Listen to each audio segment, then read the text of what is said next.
Boa tarde a todos. Obrigado por terem vindo a mais uma sessão de tertúlias que nós fazemos. Tem a designação às sextas do clube, em que nós juntamos os associados e pessoas amigas, no sentido de cada associado poder falar no tema que entender mais interessante.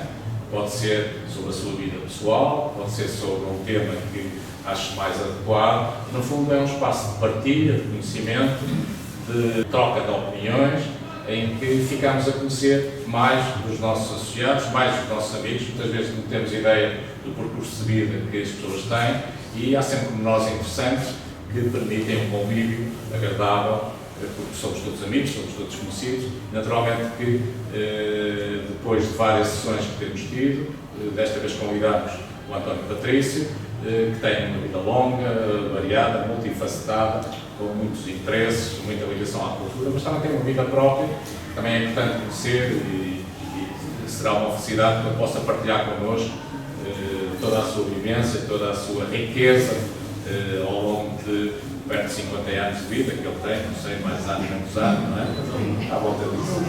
Vai fazer 51. Vai fazer 51. E, portanto, para aqueles que são nossos convidados, o Clube Amarantina é uma instituição, como bem aberta, que abre as portas à sociedade, partilha os seus valores e, portanto, nós, com alguma assiduidade, temos estes encontros, normalmente mês a mês, na primeira sexta-feira de cada mês. Desta vez, no período de inverno, tentamos que seja ao sábado, temos algumas pessoas. Na primeira sexta-feira, na primeira de cada mês.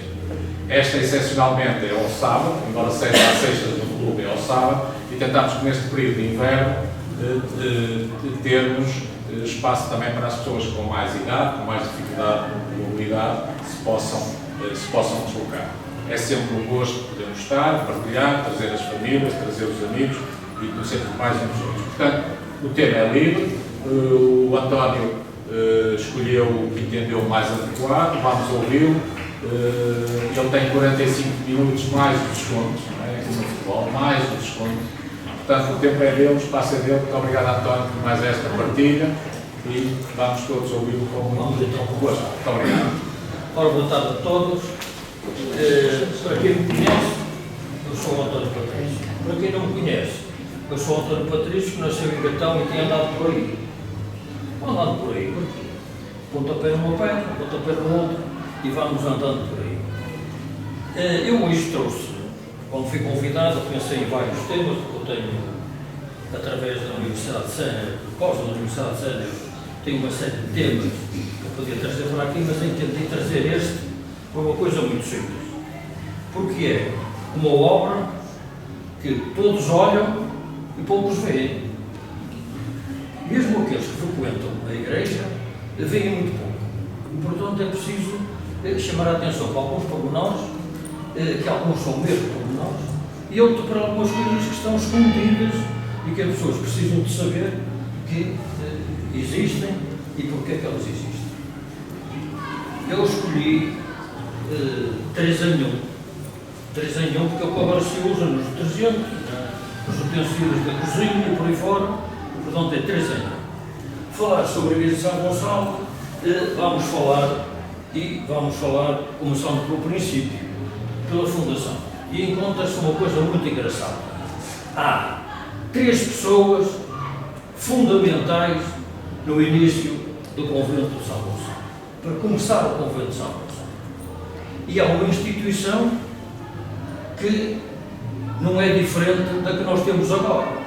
Ou seja, quando há alguma coisa que se queira fazer, há sempre uma contestação atrás. E este convento, esta igreja que temos aqui também começou mal. E então como é que essa coisa começou?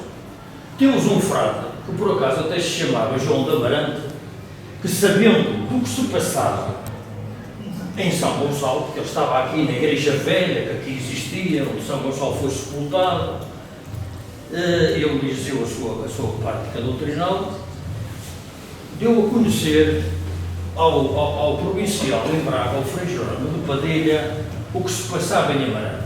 As centenas de pessoas que passavam por aqui, as ofertas que faziam a São Gonçalo, as doações de bens, inclusivamente, que se faziam à igreja de São Gonçalo, deu a saber isto tudo. E o provincial, o Frei Jerónimo, ficou muito sensibilizado e disse que ia tratar do assunto. Quando se trata de um assunto destes, é transformar uma pequena igreja numa igreja maior. E então fez com que um padre, conhecido também dele, de nome Francisco de Freitas, fosse dar uma picadela ao Senado da Câmara. A ver o que é que o Senado da Câmara dizia. E o Senado da Câmara disse: sim senhora, bateu palmas, ótimo, muito bem, que grande ideia, é bom para a freguesia, é bom para aqui para o lugar, traz muita gente de fora, deixa aqui muito dinheiro, e então para o santo, para a sua divulgação, e olha, muito bem, bateu muitas palmas. O que é certo é que, passado uns dias, e eu agora aqui também vou ser mau, porque isto é muito, e hoje se verifica, o Senado da Câmara manda uma carta ao rei a dizer que já não queria aqui o convento. E quem deveria ter influenciado o Senado da Câmara? Os ricos, os fidalgos e principalmente a igreja de São Fabrício, que era a que mandava naquela igreja pequenina onde estava São Gonçalo sepultado. Ainda hoje isso, do cotovelo ainda existe em São Fabrício e São Gonçalo. São Fabrício é mais antiga e a igreja velha que estava aqui estava debaixo do poder e das ordens de São Fabrício. Portanto, influência de ricos, de grandes proprietários, com certeza perante a Câmara, e o nosso Senado dá o dito por não dito. E o rei Dom João III fez aquilo que qualquer rei fazia. A palavra do rei não volta atrás.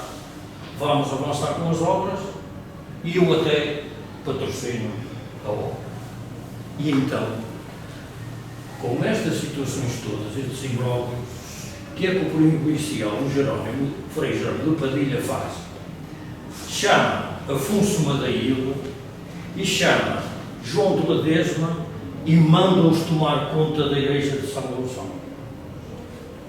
Portanto, os dominicanos apoderam-se de uma igreja que não era dominicana nem ela estava ligada, a não ser pelo nome do frade, São Gonçalo, mas estava debaixo das ordens de São Veríssimo, e faz isto baseado em quem? No nosso arcebispo de Braga, Dom Henrique, irmão do rei, que disse: sim senhora, vou lá tomar conta daquilo. Desculpa, o arcebispo de Braga que era quem? Cordel. Na altura era arcebispo de Braga, não é? E portanto diz lá: toma lá disto. E o rei, que era irmão, o que é que faz? Redobra os interesses da fundação de um convento em Amarante e apoia a decisão do irmão. Ao apoiar a decisão do irmão, ainda faz outra coisa. E esta é que ficou mesmo entrancada nos habitantes de São Veríssimo. Toma conta da igreja de São Gonçalo e também da de São Veríssimo. Pronto, os padres ficaram completamente descalços devido respeito à ordem dominicana. A ordem dominicana instalou-se definitivamente em Amarante. Ao instalar-se em Amarante, que é o que eles fazem? Contratam o principal encarregado da obra, o principal indivíduo que ia avançar com a obra, não é? Que é este João Romero, um padre biscainho, portanto, um frade biscainho, um frade espanhol, e avança com o lançamento da primeira pedra, o lançamento simbólico da primeira pedra. O cardeal Dom Henrique, este senhor inocente com aquela carinha de anjo que temos ali, não é? Acaba com a história de uma vez por todas e pega na igreja pequenina que está aqui e doa a igreja à ordem dominicana.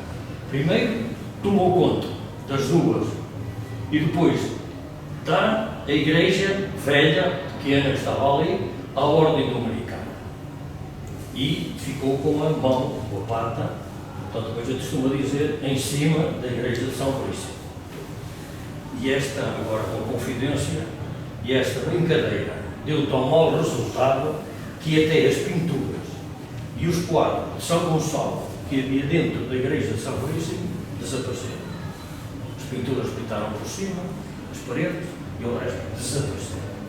Ora bem, chegando a este ponto, O que é que nós temos? Nós temos um risco da igreja de São Gonçalo, que era uma igreja em cruz latina perfeita. Hoje, por dentro, nota-se que é uma igreja de cruz latina, mas por fora não notamos que é uma igreja de cruz latina. Porquê? Porque começou a perder as suas características físicas, na sua apresentação física exteriormente. Primeiro, com a construção do primeiro claustro. Acrescentaram no braço e na parte esquerda um aumento, portanto, perdeu aquela característica. A seguir, constrói a sacristia, perde a outra parte para a cabeça da cruz. Depois, mais tarde, perde a parte do largo com a construção da varanda do Reis. Não perdeu com a construção do frontispício, porque o frontispício ocupou uma capela que não tinha sido vendida e fizeram um buraco e, portanto, fizeram uma porta lateral da igreja de São Gonçalo. Aquela capela não tinha dono, não tinha sido vendida a ninguém. E depois, mais tarde ainda, para que não fossem incomodadas as cerimónias dentro da igreja, fizeram-lhe aquela porta pequenina que está, quem entra para a Capela Mor do lado direito, onde agora está o São Gonçalo, que era a porta dos peregrinos, taparam aquela porta com aquele acrescento pequenino que está ali, que nós olhamos daqui de fora e vimos que um acrescento encostado, fazer uma capela. Perderam, acabou por aí. Ao perder estas características exteriores, por dentro não perdeu. No entanto, como é que foram ocupadas as capelas por dentro da igreja? Nós temos 3 capelas que não são de ninguém, são dos frades, que é a capela da Pia Batismal, a outra do lado direito, primeira, quem entra, que está vazia, que não tem nada, e a da Nossa Senhora das Dores, que era dos frades. Nunca venderam aquela capela. As outras têm todas dono. Têm todas dono e nós vamos saber de quem é que elas são. Logo à entrada, portanto, temos a Nossa Senhora, à direita temos a Senhora das Dores. Depois temos a São Jacinto. E a São Jacinto são dos ascendentes da Casa dos Pascoais de agora. Dos tios, avós do Pascoais. Tem um brasão de armas lá na sua capela. De fronte tem uma cartela com uma descrição respeitando ao douramento daquela capela. É uma capela que já está na família desde 1663, porque ela não foi comprada diretamente aos frades. Ela foi comprada porque o indivíduo, o abade de Gatão, não cumpriu o primeiro contrato. Como não cumpriu o primeiro contrato, os Vasconcelos de Gatão também, deixa apanhar isto antes que vá para outros donos, e depois fizeram o contrato, portanto, com os frades e ficaram com a capela. E tem lá o brasão de armas. Depois a seguir temos a entrada da igreja lateral, é uma capela que não foi vendida, e temos o altar onde está a Santa Luzia, que é o altar de Santa Rosa de Lima. E esse altar de Santa Rosa de Lima, a gente olha para lá e não tem brasão, mas tinha a pedra no chão quando a igreja não era soalhada. Pedra essa que agora, com as obras, se verificou que alguém a levou em tempo oportuno quando puseram o soalho. Não ficou lá. Portanto, temos a descrição de quem é que comprou aquela capela e o direito que tinha às sepulturas, às insígnias das armas, essas coisas. A seguir, temos a capela do Senhor Jesus. Tem uma leitura de base até ao cimo, e que agora tem lá uma Nossa Senhora de Fátima, que para meus gostos, sem desgosto da Nossa Senhora, que não tem gosto nenhum. Deviam ter aproveitado e deviam ter posto aquilo que o seu legítimo proprietário. Porque há o crucifixo, há tudo para lá colocar aquilo, porque aquele altar, todos os altares têm uma leitura. E aquele altar também tem uma leitura. A gente olha para o altar e vemos crucifixão, ressurreição e Deus Pai. E agora não, agora temos Nossa Senhora de Fátima, qualquer coisa que aconteceu no meio e o indivíduo lá em cima no meio de umas nuvens. E também tinha a pedra de armas no chão. Também desapareceu.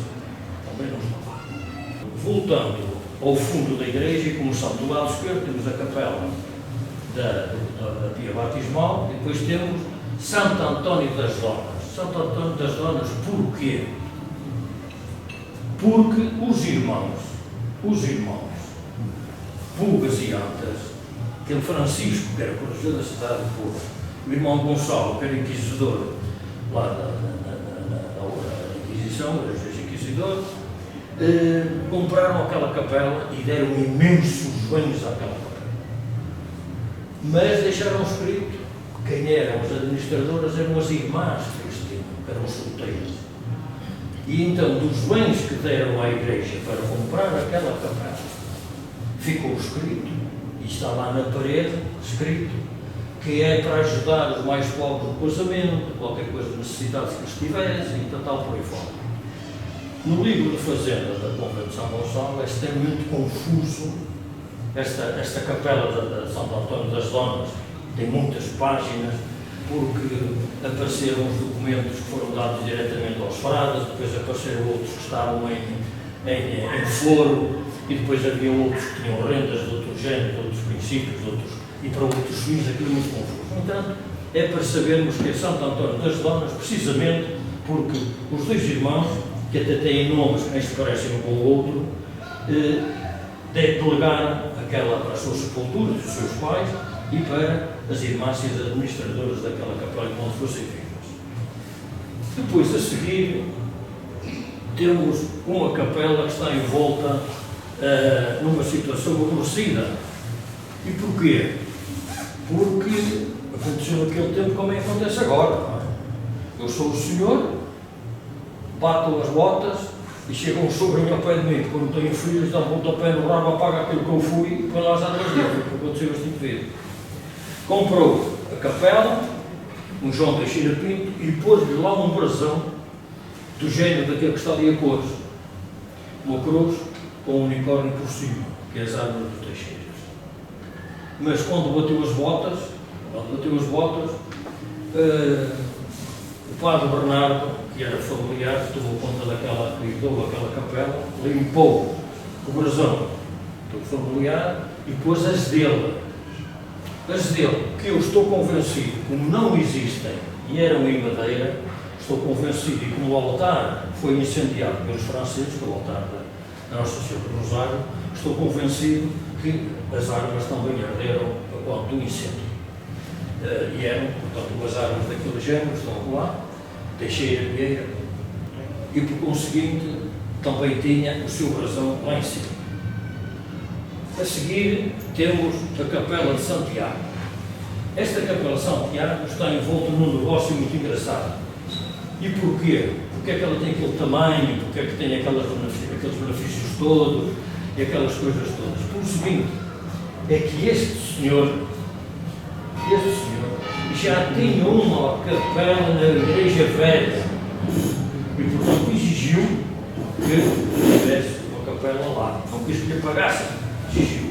Para isso, deu uns terrenos que tinha aqui à beira do rio, mais um terreno da Ínsula, mais não sei o quê, para compensar os valores entre uma coisa e outra. Coisa engraçada é que eu descobri aqui há tempos, agora uma parte, para nós vermos as ligações que em Amarante têm todas estas casas senhoriais e armoriadas. São todos primos uns dos outros. Todos. Pegam-se todos uns aos outros. Aqui não há ninguém virgem nestas casas, um dizia ao outro. Descobri que havia uma casa cá em Amarante que foi comprada pelo avô do Dr. Dinis Mesquita há muitos anos e depois foi vendida aos Mirandas, aos Trolhas, denominados como macacões, foi vendida aos filhos. Chamava-lhe a Casa das Armas. A Casa das Armas. Mas não foi Casa das Armas. Como é que eles passaram a chamar Casa das Armas? Porque aquela casa tinha uma sala que era conhecida pela Sala das Armas. E as armas quais eram? Era um brasão que tinha no teto. Que o Miranda, o macacão, tirou da parede do teto, eu me coloquei isso na cabeça, não estava a comer, e pôs na parede e repintou o mal. Um neto desse indivíduo, aqui há tempos, mostrei interesse, ele mandou umas fotografias, eu tive que falar com ele muito tempo e tal, ele acabou por oferecer o brasão à Câmara, que vai ser agora repintado para as suas armas direitas e como deve ser, e coisa engraçada, eu na genealogia energia, andei à procura, consegui fazer o plano de toda a energia e vim a verificar que este Muniz, este Cerqueira Muniz, é primo daquele indivíduo que tinha a tal casa que foi comprada pelo Dr. Mesquita da Rua, Paulinho de Cabral Vasconcelos. A seguir esta capela temos o Santíssimo Sacramento, mal descrita no livro da Fazenda, dizendo só que esta capela do Santíssimo Sacramento e tem a livre do Morgado de Sai. Normalmente as capelas do Santíssimo Sacramento não são vendidas a ninguém, mas isto leva a pensar que às vezes tenha havido, em qualquer altura, algum interesse destes Morgados de Sá que tivessem contribuído para a pintura da capela, para os altares, ou então até depois, mais tarde, quando também foi queimada, para fazer uma reabilitação, qualquer coisa deste género, mas o razão já lá estava. Pronto, a capela, o Morgado de Sá, a Quinta de Sá, tiveram sempre ligados a esta capela. E depois, e claro, lá tem as suas águas também, com os dizeres que estão por baixo, que estão a colar esta capela do Abade Jerónimo de Castro, de Vasconcelos e Sousa de Morgado de Sá. Estamos aqui o nosso último. E depois temos uma coisa engraçada. Temos uma capela-mor extraordinária, mas quando foi construída não era conforme estava. Como é que nós sabemos que não era conforme estava? Porque chegámos à entrada para a Alameda, olhámos para aquela parede e verificámos uma construção posterior ao início da obra. Porque os caixoros foram lá colocados para poderem, com uma parede seguinte, que está só encostada, como está encastrada nas outras pedras. Portanto, a capela-mor era mona, não tinha aquele trono por ali acima, espetacular, era mona. Foi aberto, quando foi feita aquela abóbada, foi aberto e, portanto, ficou com aquela configuração. Quando foi aqui da inauguração destas célebres obras, que são umas excelentes obras de limpeza e de alijamento da igreja, iluminação, mas no que diz respeito ao estado deixo muito a desejar. O Sr. Bispo Manuel Linda teve uma frase extraordinária, mas que se tivesse pensado duas vezes nunca tinha dito. Foi isto. Estaria na altura, mais ou menos assim, do Estado entregar as igrejas à igreja, as igrejas à igreja. Mas ele não tem direito sobre a igreja de São Gonçalo. A igreja de São Gonçalo não é da diocese. A diocese está a administrar bem, o Estado lhe deu para administrar. Mas não é, a igreja de São Gonçalo é da ordem dominicana. E quando ele, por qualquer motivo, a ordem dominicana dissesse que pode tomar conta, ele tinha um problema gravíssimo. Tinha que chamar os herdeiros todos, os familiares donos das capelas, e tinha que lhes entregar. Porque elas têm todas, foram compradas, foram pagas. E os herdeiros tinham muitos livros vivos. Todas elas tinham livros vivos. Todas elas tinham livros vivos. Portanto, eu tinha que chegar a dizer: capela de São Jacinto, você depois quase ao João, olha, toma conta. E João tinha chamado para eles todos. Já vai ter uma guerra desgraçada. Portanto, está a dizer isso muito, que era o Deus estar calado. Isto tem dono, foi pago. Foi pago. Passando da heráldica familiar, vamos passar para a heráldica real. E na heráldica real acontece uma coisa muito engraçada. Há fotografias da Capela-Mor, do arco da Capela-Mor, em que aquelas duas placas laterais ao brasão não aparecem. Alguém as mandou pintar porque não tinha interesse. O que é certo, um dia qualquer também uma limpeza nas paredes e tornaram-las à vista. E se dúvidas houvesse de quem é que esta igreja pertence, quando colocaram as armas do rei Dom João III lá em cima, escreveram naquela bordadura que está à volta entre a capela e o coração d'água, diz que esta capela se acabou no ano 1586 e ao rei Dom João III deu esta casa à ordem de São Domingo, porque lá está escrito naquela da Bíblia. Então não há dúvida, a escritura está feita. Esta igreja tem dono, não é da diocese. Esta igreja é da ordem dominicana, verdade?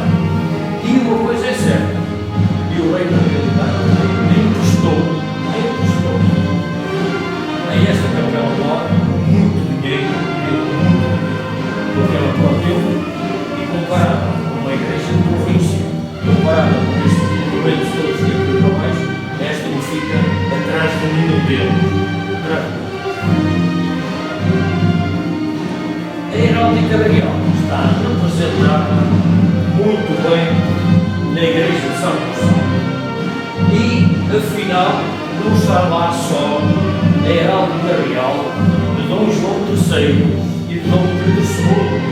Não. Muito menor,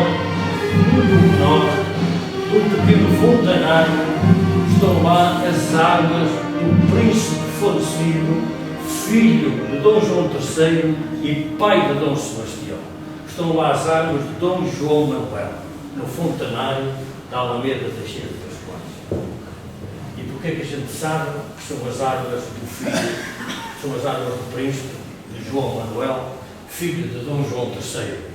Sabe-se porque o listel que aparece no fontanário é exatamente o mesmo listel que está no brasão de armas do príncipe. Este príncipe morreu novo. Quando morreu, deixou a mulher grávida, nasceu o Dom Sebastião. Portanto, temos nos claustros, naquela porta, naquele portão virado para ali para a entrada aqui lateral para o museu, temos em pedra as armas do João III com a coroa aberta.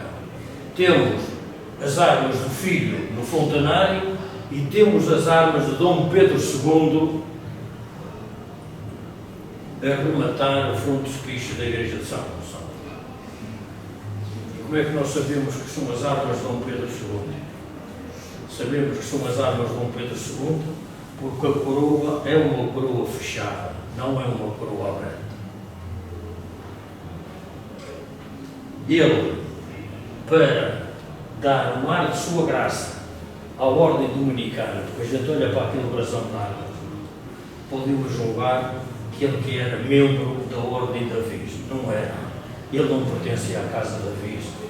Se pertencesse à casa da Viz, tinha todo o direito de ter aquela cruz alisada ali a aparecer do lado do chão. Mas não era da ordem da Viz. E, portanto, ele pôs as armas dele sobre as armas da ordem dominicana, que são, na realidade, as armas com aquela cruz, com aquele tipo de cruz. E agora, para percebermos a diferença que há entre uma cruz com uma coroa aberta e uma coroa fechada, temos ali, de Dom Afonso Henriques até Dom Sebastião, as coroas dos reis é todas daquele tipo, tudo tipo de dentro de serra, ou mais altas ou mais baixas, mas é todas assim. Quando chegou a Dom Sebastião fechou a coroa. Então aquelas armações, enriquecidas às vezes com um veludo por dentro, pode ter várias cores, pode ser azul, pode ser vermelho, pode ser bordeaux, dificilmente é amarelo, dificilmente. E até parece que em Portugal parece que até nem temos nenhum em amarelo. Temos em bordeaux, temos em azul e temos em vermelho. Portanto, a primeira coroa que está no serviço é uma coroa de Dom Pedro II. Passemos à heráldica religiosa. A heráldica religiosa também está muito bem representada aqui. E temos na parte lateral, por cima do altar de Santiago, aquele brasão em pedra. Temos este velhinho do fontanário e temos aquele da porta lateral aqui na igreja. E depois dentro da igreja temos dois brasões em madeira, pintados a ouro, portanto, policromados, muito engraçado, em que um não tem o cordeirinho do São Domingos, que ele está na sacristia, mas aquele está na sala de sacristia, tem na base o cordeirinho do São Domingos, que é primeiro o cordeiro embaixo e depois o outro com o próximo São Domingos. Agora, frontispício de Grande do Reis. Agora cá temos o anzol da questão. Este frontispício foi mandado fazer no tempo de Dom Pedro II. O fresco da memória, que foi aquele indivíduo que em Lisboa, na luz da igreja da Benfica, que publicou aqui há tempos convenço eu, pela amizade que ele tinha com Dom Pedro e pela ordem dominicana, convenço eu que ele tem mão aqui. Ele meteu mão aqui neste frontispício e nesta varanda de obras. Entusiasmou o rei a ir para a frente com a obra. E há uma coisa muito engraçada. Por que razão é que o pedreiro, o encarregado da obra, pôs os nomes debaixo dos santos e não pôs nos reis nem na Nossa Senhora do Rosário? Pois é, há uma explicação para isso. Por exemplo, temos ali um São Pedro Marco, que tem um cutelo espetado na cabeça. A sua iconografia é com o cutelo espetado na cabeça. Mas também há imagem de São Pedro Marco com o cutelo espetado no pescoço. Há São Sebastião com as setas espetadas no peito. Há uma diversificação muito grande na iconografia dos santos com as armas, com as armas com que foram mortos, foram sacrificados. Portanto, há necessidade de pôr o nome debaixo das nos pés. São Gonçalo. Não se pegaram no São Gonçalo que temos aqui na igreja de São Gonçalo e puseram um santo qualquer por aí fora, é só dizer que é ele. Não faltam os santos com bengala, bordões e livros na mão. Como é que São Gonçalo é coreografado? Com uma ponta aos pés, em pinturas com vento nas costas, com peixes na mão, mas sempre com a ponta aos pés. Portanto, há necessidade de dizer que ele é o São Gonçalo, mas ele tem uma ponta. E porquê que a nossa imagem de madeira que temos cá em baixo vestidinho, com aquele árbitro tão bonito, porque é por dentro é uma desgraça, parece uma serpente, que depois está cheio de fogo. Foi por isso que eu mandaram fazer um hábito, também porque a tinta desmontou, porque eu choveu. Onde o padre Mandanã foi ao terreno encomendar o São Gonçalo, ele já estava escavacado, ele não era São Gonçalo nenhum. E ele disse: eu tenho isto escavacado, mas já não tenho de pôr a ponto, faça na mesma que nós precisamos para a festa de julho, não temos São Gonçalo. Tinha sido proibido, São Gonçalo veio, mas que o braço não quer dizer. Não tem São Gonçalo, estava escavacado, o povo da seta brasileira, deu o São Gonçalo por baixo e veio para Amarante, choveu nas festas de junho e o hábito preto que eu tinha, ficou todo cheio de pintas brancas, foi mandado restaurar, ficou pior do que o que estava e o Paulo Moraes mandou fazer um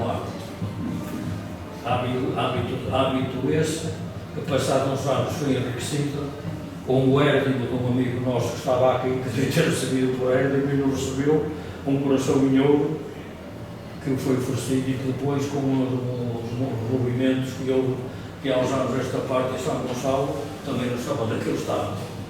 Não era muito, ele era grande, mas era o oco, tinha grande importância, era uma questão ligeira.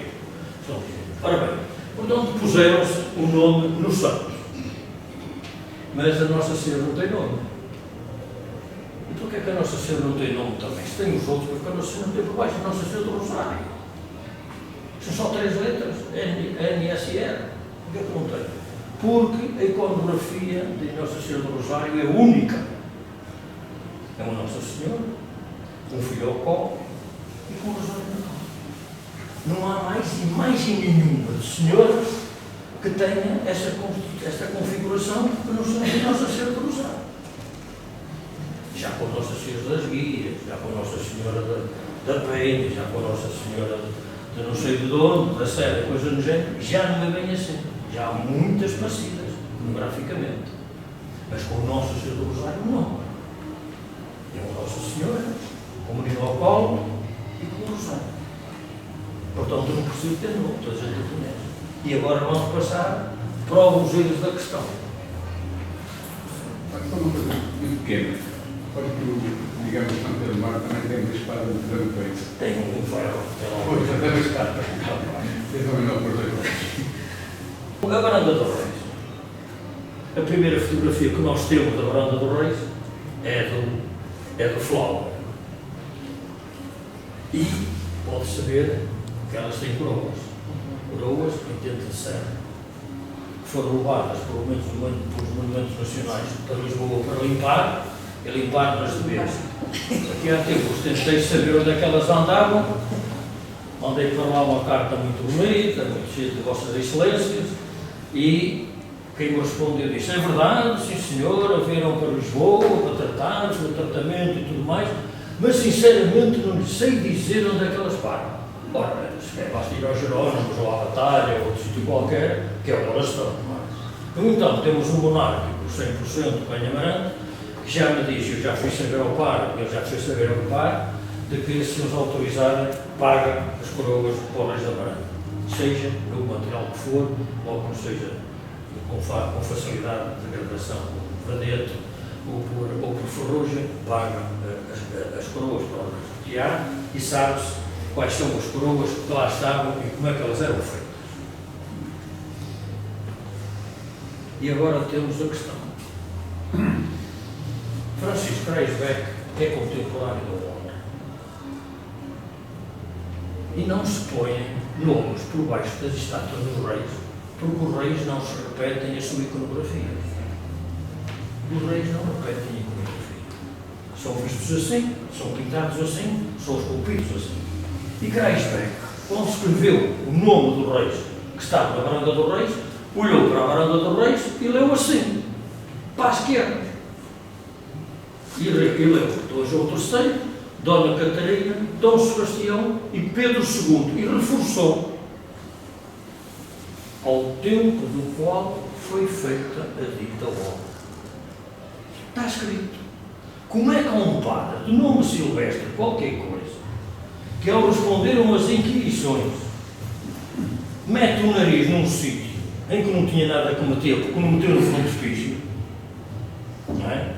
E coadjuvado com mais 2 padres, porque teve medo, com certeza, que ele ia sempre ter responsabilidades, leu da esquerda para a direita e leu Dom João III, Dom Sebastião, Cardeal Dom Henrique e Filipe I.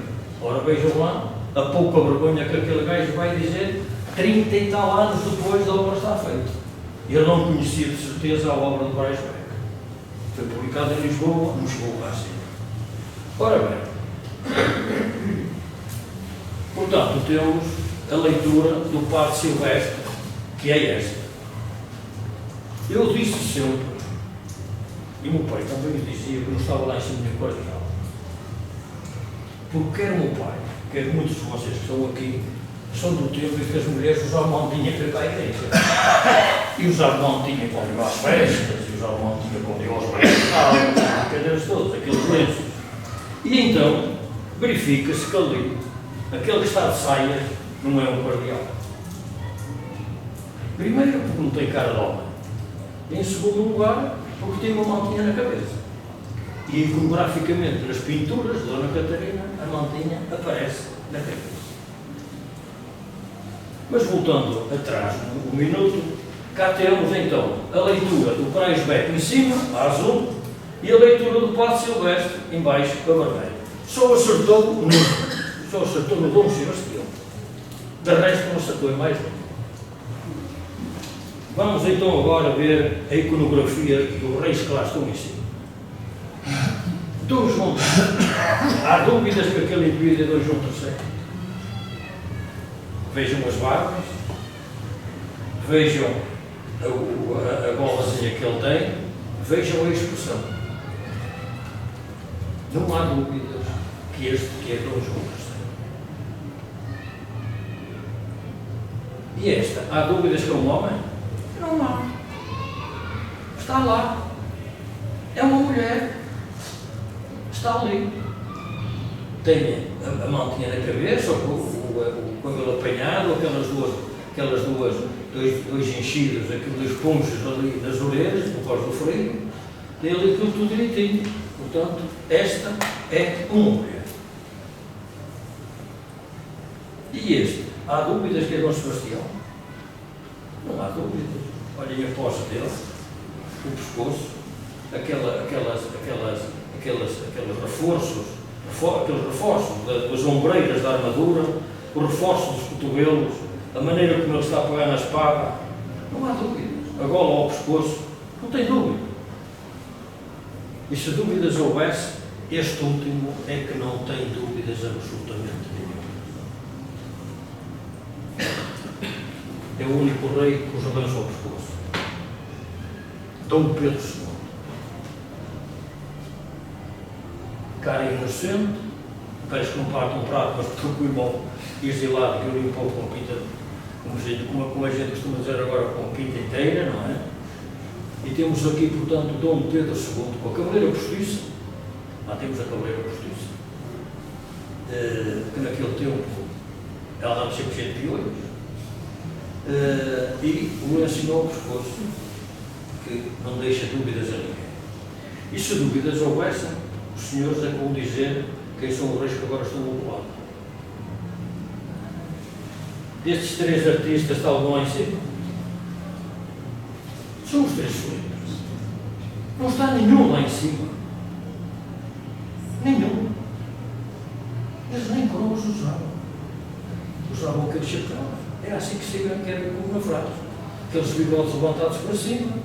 Não tenham por caveiras postiças. Portanto, ali não há qualquer dúvida sobre quem está na varanda do Reis. Em conversas, muitas conversas, tidas com o professor Cardoso, ele arranjou coragem para limpar o cardeal Dom Henrique dali daquela chapa que está ali, aquela placa que está ali no ar.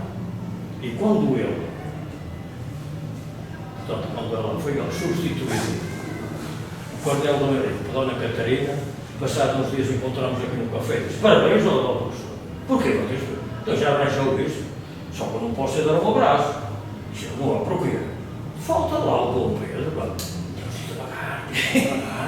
É muito difícil convencer as pessoas. Ninguém dá na fé. Se ninguém vai dar fé agora, também não dá para fé. O Filipe lá está. Então já o podia ter tirado. Vamos tratar disso. Pois, claro, tinha que ser mais 3 ou 4 anos de conversa para ganhar coragem para tirar aquilo do microfone. Ora bem, estamos a chegar ao fim e agora surgem as perguntas que devemos fazer a nós próprios. Em quem é que devemos acreditar? Em Kreisbeck, que é contemporâneo da obra, que assistiu à sua construção, que veio cá a Amarante para ver a obra, para escrever sobre ela, ou naquele Palermo daquele padre que não tem outro nome, que se lembrou de dizer que estava lá um Filipe. Não é de admirar, porque até quando foi das invasões francesas, houve gente em Amarante que batia palmas aos franceses, e um deles até teve que ser fechado num quarto para não botarem o pescoço. E se hoje há alguma família cá em Amarante que bate palmas porque a sua casa não foi incendiada, tem à volta do seu coração 2 bandeiras francesas pintadas. Tem o brasão quê? Tem 2 bandeiras francesas pintadas no brasão. Em 2 grandes cadeirões que lá estão em casa. 2 bancos. E não ardeu. Isto então não pode dizer como o outro. Ficava muito chateado se a minha casa não tivesse até dizia que eu gostava do lado dos franceses. O Gaspar também fez isso. Portanto, estas questões ficam em aberto. Eu sei que há o processo, imediatamente, para mandar pintar aquela placa que está ali, só que está a demorar alguma coisa, porque parece-me que há alguém na Câmara que também agora está a começar a trabalhar conforme crescem as árvores. Aí isto demora um certo tempo, apesar de já terem lá os documentos todos e as brincadeiras todas. O que é que eu posso dizer mais sobre isto? O que eu posso dizer mais sobre isto é conforme comecei a nossa conversa, que é, olhamos para a Igreja de São Gonçalo, usamos a Igreja de São Gonçalo para casamentos e batizados e para as missas e para as cerimónias, mas não vemos. Olhamos, mas não vemos. E é fundamental, em Amarante, já que temos não só a Igreja de São Gonçalo, mas temos outras igrejas, e temos outros monumentos, e temos outras casas importantes, temos outras ruas, temos outras coisas, inclusive as próprias vigas, que precisam também da gente ver as vigas no rio, mas também precisam de que a gente olhe para elas, para deixar esses carapuços como vai a passear tanto um pouco ao lado, porque tem uma influência para a parte histórica da cidade. Há muitos sítios onde eles podem navegar, mas pronto, também precisam ganhar o seu dinheiro e também não podemos estar também a dar sempre pontapés a torto e direito, mas alguns precisavam de ter um sítio certo. Há outro pormenor que eu queria, porque já ouvi várias vezes aqui no Lar de São Gonçalo, alguns guias e alguns amigos até, que um dia qualquer até viu uma pessoa que tinha arranjado uma namorada, já com uma certa idade, e veio aqui lanchar aqui ao pé de mim, aqui ao Café Bar, e depois já foi montada com a namorada e foi explicar a frente da igreja de São Gonçalo. A frente, aqueles buracos que estão naquela parede, aqueles bocados de pedra que faltam lá. E eu ia atrás dele, ele disse, olha querido, vês estes buracos, estas pedras partidas, esta herança aqui toda, foram os franceses. E eu virei para trás, olha lá, não te enganaste. Porquê? Aí não está nem antigo francês, cara. Essas balas são todas nossas. Então se nós estamos daquele lado, como é que os franceses já tiram na parede? Ele ficou assim, pois é verdade. E agora, quando foi destas obras, os monumentos nacionais entenderam deixar na porta algumas testemunhas dessas mesmas balas, que continuam a dar questões que não são totalmente verdade. Aquele chumbo que ali está é chumbo nacional, é chumbo nosso. Agora, ali nas paredes da calçada e nos muros da calçada, enterrados para lá qualquer coisa, aí tem para lá muita metralha francesa, isso é verdade. Agora aqui não, aqui aquelas marcas são todas munições de fogo amigo que caiu lá. E como a gente tem que trabalhar neste mundo, dou a minha sessão por terminada e estou aberto a alguma questão que queiram pôr. Se eu souber respondo, eu respondo. Se não respondo para o mês que vem, na próxima sexta-feira ou sábado, quando isto for abaixo. Ou sábado, não saber.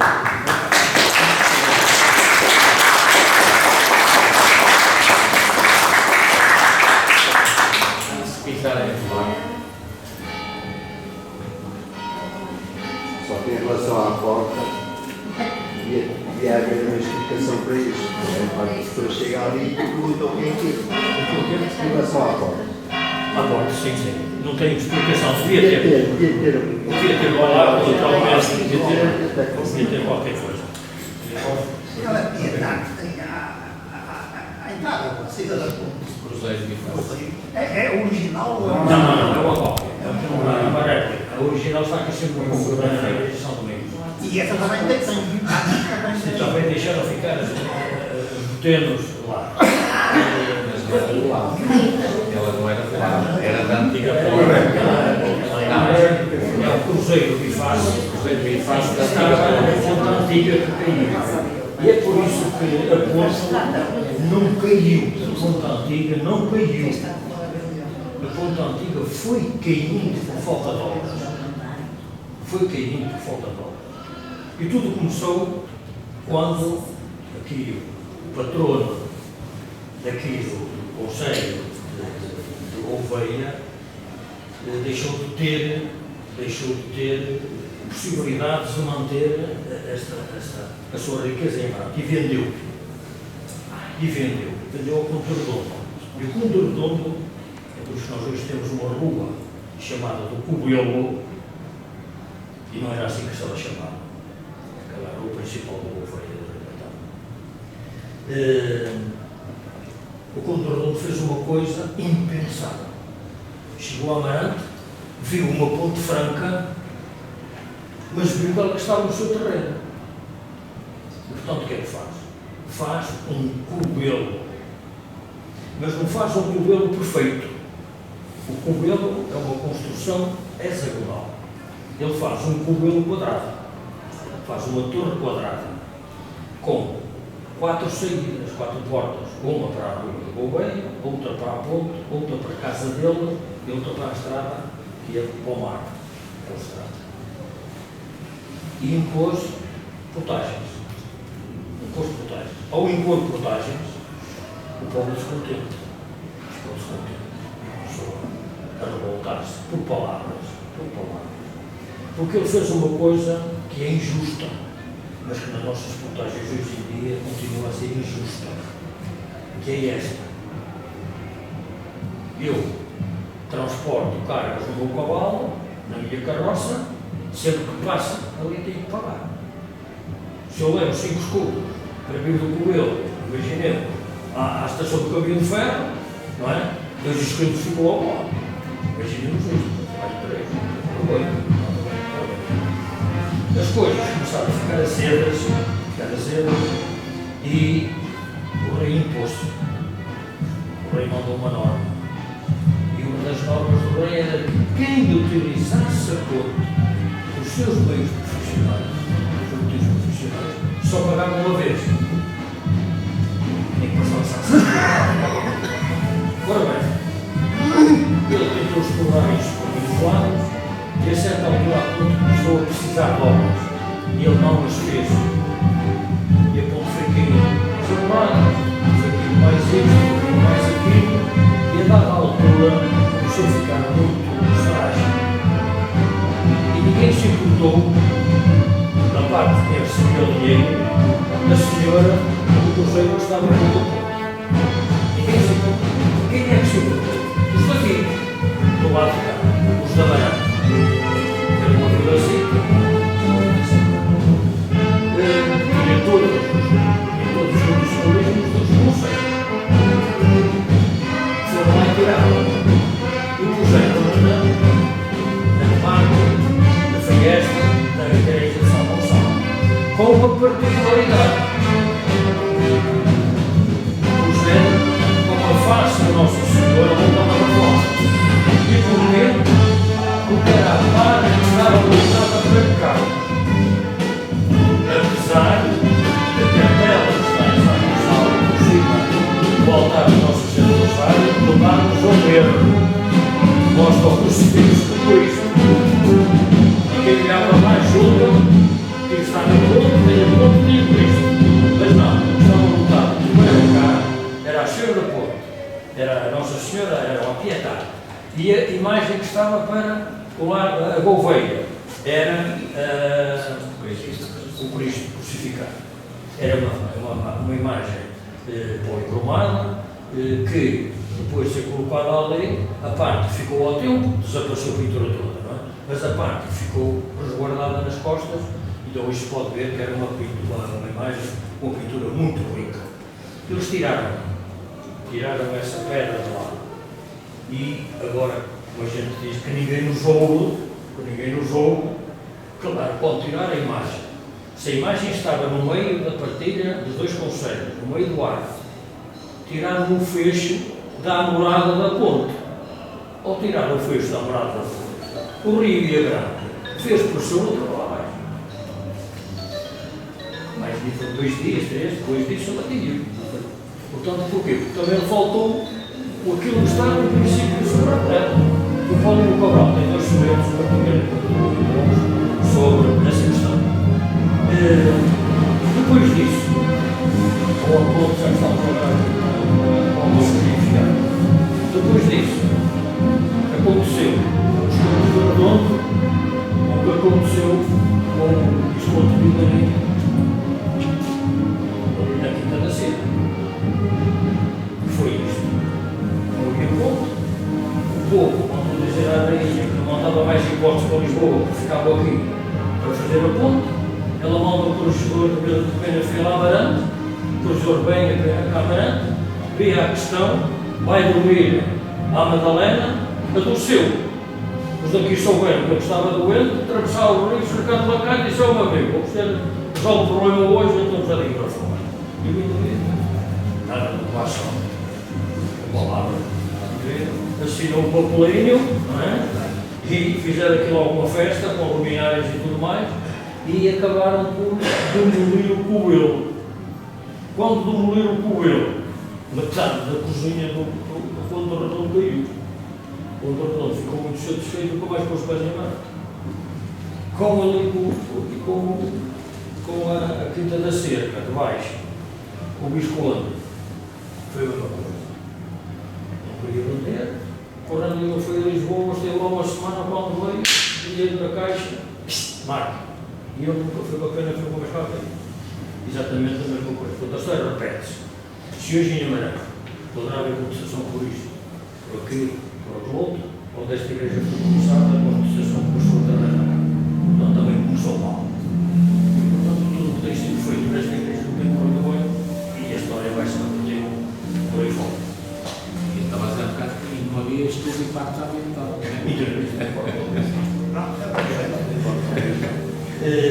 Sobre a ponte, sabe-se que ela que está no preciso sítio da outra, pelos alicerces, está escrito que foram precisos muitos casos de bois, de torrões da feitoria para desviar a água dos pegões de Ponte Velho. Quer dizer que os pegões de Ponte Velho estão dentro destes.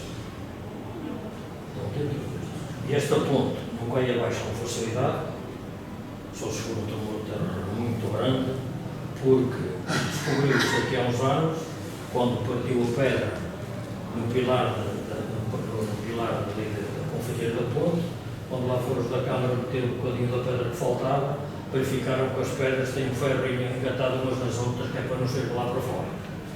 Portanto, é uma pedra, é uma ponte segura e tem mais ou menos as mesmas medidas do que a ponte anterior. A diferença é só no todo.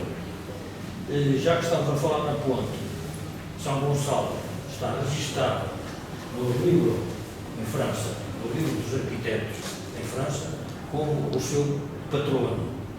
E a justificação que os arquitetos, naquele tempo, deram para pôr o nome de São Gonçalo como arquiteto foi a seguinte frase: porque ao tempo construiu uma ponte de avantajadas dimensões para o seu tempo.